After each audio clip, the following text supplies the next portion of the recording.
Yo, Minna, jangan lupa subscribe kalau nggak aku tembak pala kalian. 飛び出したくて輝きたくて I said I'll never lose my way.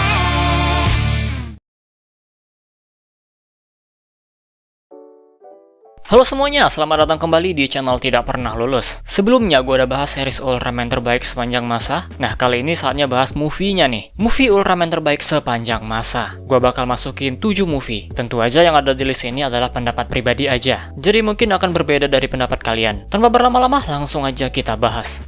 Di nomor 7 ada Shin Ultraman. Wah serius nih bang, Shin Ultraman peringkat 7? Iya, gua serius. Movie ini sebenarnya punya konsep yang menarik. Sedikit berbeda dari Ultraman pada umumnya. Dia nggak punya color timer ataupun lampu di kepalanya. Bener-bener sosok humanoid polos saja. Terus tentang aliennya juga digambarkan dengan sangat baik. Sangat terasa sekali kalau manusia itu cuma bagian kecil dari alam semesta. Tapi ceritanya ya gitulah. Nggak ada yang spesial kecuali plot twist di akhir. Dan patching ceritanya ini juga nggak berasa movie. Kayak nonton episode mingguan yang digabung, tapi film ini tetap bagus sih. Seperti yang gue bilang tadi, konsepnya menarik, dan ini dibantu dengan CGI-nya juga. Meskipun CGI-nya bukan yang bagus ya, tapi kalau dibandingkan dengan beberapa movie lainnya, CGI di film ini masih terasa bagus, karena CGI-nya dicoba untuk lebih realistis. Dan film ini juga sebenarnya cocok untuk orang yang baru mau nonton Ultraman, karena filmnya stand alone, jadi peringkat 7 masih oke lah.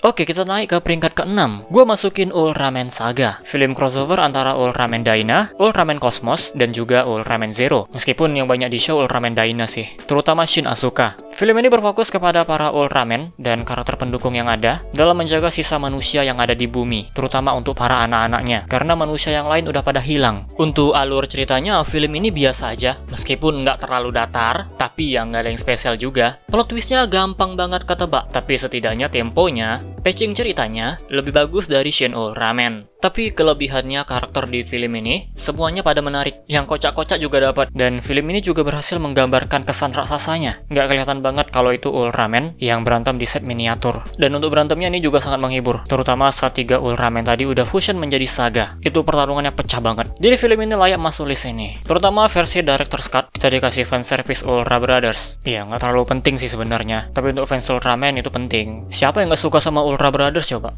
Sekarang kita naik ke peringkat ke-5. Gue masukin film Mega Monster Battle Ultra Galaxy Legend The Movie. Film ini punya pertarungan yang bener-bener bagus. Koreografinya udah bukan kayak film Ultraman. CGI-nya juga bagus. Jadi tentu aja masuk list ini. Karena emang itu poin kelebihannya. Buat yang pengen nonton film Ultraman dengan screen time Ultraman-nya yang banyak dan adegan berantemnya yang juga banyak, tapi nggak sekedar berantem aja, tentu film ini sangat gue rekomendasikan untuk kalian. Cerita dari film ini juga cukup menarik. Luar dari filmnya ada, termasuk asal-usul Ultraman juga ada. Lah seharusnya dengan pujian sebanyak ini, apa nggak masukin top 1 aja? Nah, masalah dari film ini, terlalu banyak kejanggalan. Pembuat filmnya terlalu berusaha, film ini harus diakhiri dengan Ultraman Zero. Tanpa mikir kalau masih banyak karakter yang jauh-jauh lebih kuat. Kayak misalnya Ultraman Max, di seriesnya kuat banget, tapi di film ini malah diampasin. Ultraman lainnya, itu juga sama. Yang dikasih show banyak cuma Ultra Brothers. Jadi ya udahlah, cukup di top 5 aja.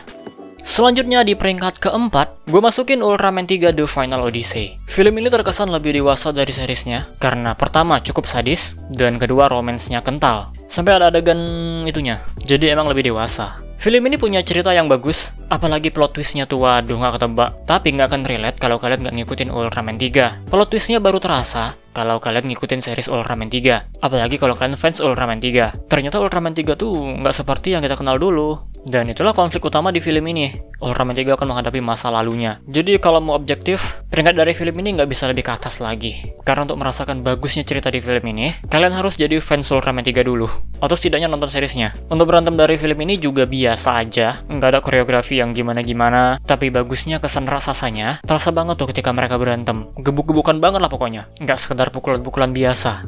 Selanjutnya di peringkat ketiga, gue masukin Ultraman The Next. Film ini adalah prequel dari Ultraman Nexus, jadi temanya, vibes-nya hampir mirip. Kesan misteri dan horornya terasa banget, meskipun di film ini lebih mementingkan drama. Film ini juga realistis, menggambarkan keadaan dunia kalau tiba-tiba ada alien datang, tentunya bakal diburu, nggak peduli itu baik atau jahat. Terus film ini juga berhasil menggambarkan kesan raksasanya, kayak film Ultraman 3 tadi. Gebuk-gebukinnya terasa banget tuh, tapi sinematografi di film ini lebih bagus lagi. Gue nggak bisa masukin film ini di peringkat lebih atas, atas, karena dari plot ceritanya biasa aja. Nggak ada plot twist yang bikin kita kayak merasa wah gitu. Bahkan seriesnya menurut gue jauh lebih bagus. Tapi dengan konsep dan penggambarannya, tentu aja masih oke di nomor 3. Selanjutnya kita naik ke peringkat kedua. Gue masukin Ultraman Zero the Movie Super Deciding The Belial Galactic Empire, atau biasanya lebih dikenal sebagai The Revenge of Belial. Film ini adalah sequel dari Mega Monster Battle, tapi nggak perlu terlalu tahu banyak. Yang penting tahu aja Ultraman Belialnya, maka kalian udah bisa ngikutin keseruan dari film ini. Keseruan yang gue maksud adalah adventure, melihat Ultraman Zero menjelajahi alam semesta, berpindah dari satu planet ke planet lainnya. Gue nggak menemukan film Ultraman lain yang kesan adventure-nya terasa banget. Penggambaran dari petualangan Ultraman Zero didukung dengan CGI yang bagus. Serius, CGI di film ini bagus banget loh. Jangan berekspektasi kayak Hollywood, pakai standar yang biasa kelihatan di Ultraman aja. Terus yang gue suka lagi dari film ini adalah perubahan dari sifat Ultraman Zero. Penampilan Zero sebelumnya kan songong banget ya. Bahkan setelah film ini makin ngeselin lagi. Tapi di Revenge of Belial, dia punya sifat yang sedikit berbeda. Jadi lebih lembut sifatnya, dan berasa banget seorang kakak yang ingin melindungi adiknya, serta para teman-temannya. Dan gak ketinggalan tentunya berantemnya lah. Film ini punya adegan pertarungan yang sangat menghibur. Untuk plot ceritanya juga bagus, nggak terlalu datar. Oke, sebelum kita masuk ke peringkat pertama, gua kasih honorable mention dulu. Movie yang termasuk bagus, tapi kalau untuk masuk top 7 nggak bisa. Ada Ultraman Gaia Battle in Hyperspace, terus Superior X Ultra Brothers, dan Ultraman Taiga New Generation Climax. 3 movie yang sebenarnya bagus, apalagi fanservice-nya. Fanservice-nya tuh nggak terlalu maksa, cuma dari segi cerita ini biasa aja. Ceritanya gampang sekali ketebak, tapi kalau untuk film Superior, mungkin bisa masuk top 8 sih. Tapi kan listnya cuma sampai 7. Kenapa nggak dibuatin banyak aja listnya? Ya nanti durasinya kepanjangan. Ngomongnya capek, ngeditnya juga capek, dan gue butuh waktu lagi untuk mikirin list barunya. Jadi ya udahlah top 7 aja.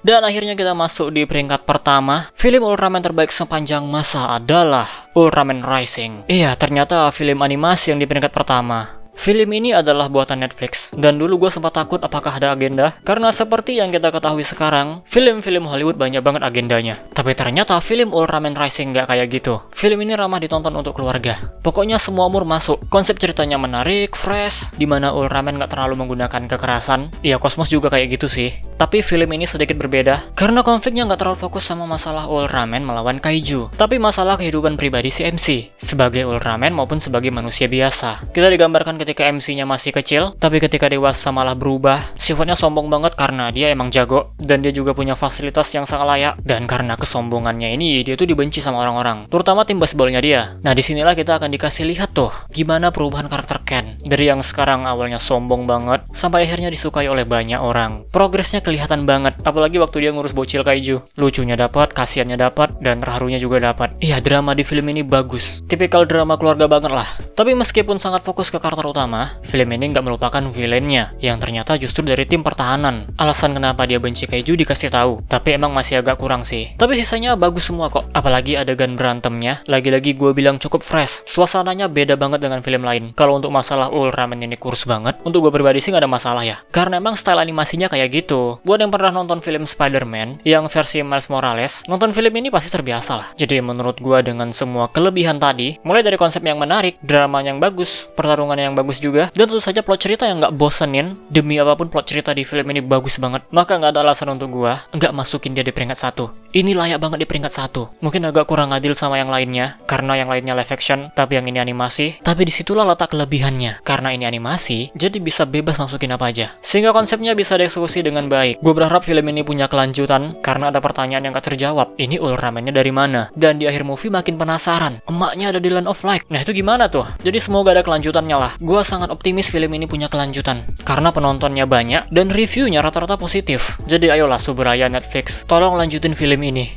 Nah, jadi itu dia pembahasan kita kali ini. Top 7 movie terbaik sepanjang masa. Tentu saja pendapat gue pribadi. Untuk alasan-alasannya, itu cuma beberapa poin aja yang gue sampaikan. Aslinya kalau mau dibahas lagi ya banyak banget lah. Tapi karena durasi, jadi sedikit aja dibahas. Jadi gimana menurut kalian? Apakah kalian setuju dengan peringkatnya? Ya, kalian bisa komentar di bawah. Di list saja sendiri peringkat-peringkatnya. Dan lagi-lagi ya, nggak ada Ultraman New Generation yang masuk. Waktu bahas series juga gitu. Kali ini juga sama. Kenapa New Generation nggak bisa masuk list ini? Ya, singkatnya dari segi apapun nggak layak. Emang nggak semuanya jelek, cuma beberapa aja. Sisanya banyak yang bagus kok. Tapi kalau pakai embel-embel terbaik sepanjang masa, ya rasanya nggak layak. Oke, segini aja video kali ini. Jangan lupa komentar di bawah urutan versi kalian sendiri. Kalau ada yang sama, gue seneng banget. Jadi kita close aja videonya. Terima kasih telah menonton and see you next time.